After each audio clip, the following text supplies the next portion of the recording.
আল্লাহর কথা লাতা জিদান্না আসাদ্দান্না আছে আদাল ইয়াহুদ।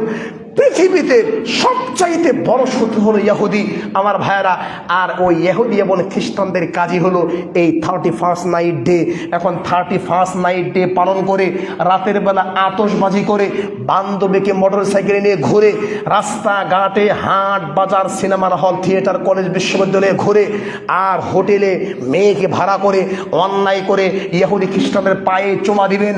যে ইহুদি খ্রিস্টানরা আপনার মুসলমান ভাইয়ের রক্ত দিয়ে খেলছে, যে ইহুদি খ্রিস্টানরা আপনাদের প্রাণ কেন্দ্র ফিলিস্তিন এবং ফিলিস্তিনের মসজিদে আকসাকে দখল করছে, যে ইহুদি এবং খ্রিস্টানরা মুসলমানদের রক্তকে পেশাবের মতো মনে করে।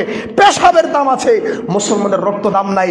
আপনি 31st নাইট ডে পালন করে সেই ইহুদি খ্রিস্টানদের পায়ে চুমা খাবেন, নাকি 31st নাইট ডে কপালের মধ্যে লাথি মেরে আল্লাহর কাছে দোয়া করবেন, আল্লাহ ইহুদি এবং খ্রিস্টানদেরকে হেদায়েত দেন।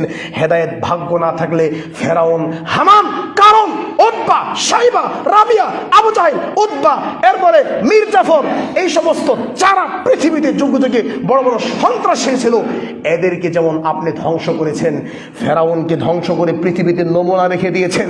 আল্লাহ আপনি ইসরায়েলের বেনিয়ামিনকে এমন ভাবে আপনি শায়েস্তা করেন, এটাকে দ্বিতীয় ফেরাউনের নমুনা বানিয়ে রাখেন, সারা পৃথিবীতে তাকে দেখে নিতে পারে।